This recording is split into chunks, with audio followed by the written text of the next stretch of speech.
Hey guys, welcome back to my YouTube channel. My name is Tandiwe. So in today's video, I will be sharing or discussing rather tantrum versus meltdown. So I know that most people mistake them for one thing, but it's not one thing. A tantrum is when a child is trying to get away from with something or trying to escape, or when they are trying to get something. And a meltdown, before a meltdown, you will see series of distress. They'll show signs of maybe they'll probably start stimming a lot. And so a meltdown is basically like different series that are built up together, and when they are having a meltdown, it's just when they can't have it anymore. Okay, so a meltdown lasts longer than a tantrum, and so a tantrum would probably stop when you give them whatever they want or when you let them go. But a meltdown, you need to have empathy, you need to probably have like the sensory toys with them, you need to relax, you need to keep them calm, because now they could cry for like 30 minutes straight. So the behaviors are the same. They'll start rolling on the floor, they'd start banging their heads on the wall, they'd start probably hurting themselves as well. So yeah, those are the things that you need to look out for. And also, when they're having a meltdown, try to move them to a much safer space, and try to hold them, or maybe try to play their favorite video, or try to give them the iPad or tablet just for that time.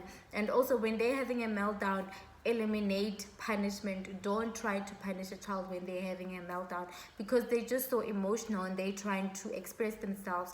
And I also want to say, guys, that also children that aren't on spectrum are also having tantrums and meltdowns, just that the only difference is children on spectrum have them much often, because now they can't voice their emotions. And also it also happens a lot with children that are nonverbal, because they cannot communicate their feelings or how they feel or what they're going through.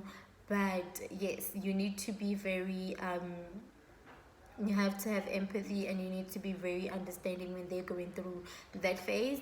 And also, I want to make an example of a tantrum. I know I was working with this other child, and his mom was sharing a story that a few months after the child was diagnosed, she then decided to go to macro with the child.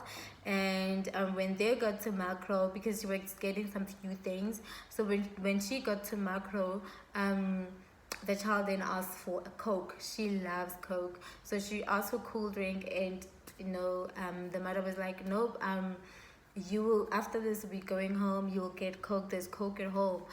Sometimes I know parents would feel like the children are getting a lot away with a lot, so they try to discipline them. But that child was not getting it at that time, so he started rolling on the floor, he started screaming, and people in the store were looking at her like,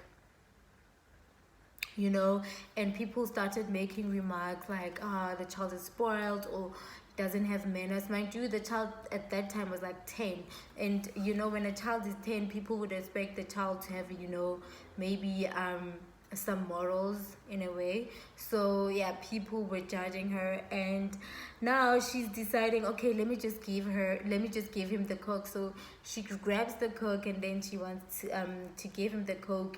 He is not having it. He's just screaming. He's what.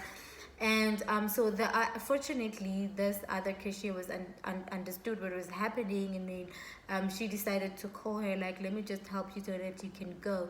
And I still wish that people around South Africa would be more aware of autism or ADHD or whatever, so that they know what is happening, so that they know how to react or how to help, instead of just judge other people like that. So that was her story. So if you have any stories of maybe a child throwing tantrums, or maybe a child having meltdown, tell me your experience. How did you then handle the whole situation, and how do you maybe try to keep your child calm? So thank you so much, guys, and please don't forget to subscribe, hit that red icon over there, and the notification bell for the next video. I'll see you guys in my next video. Bye.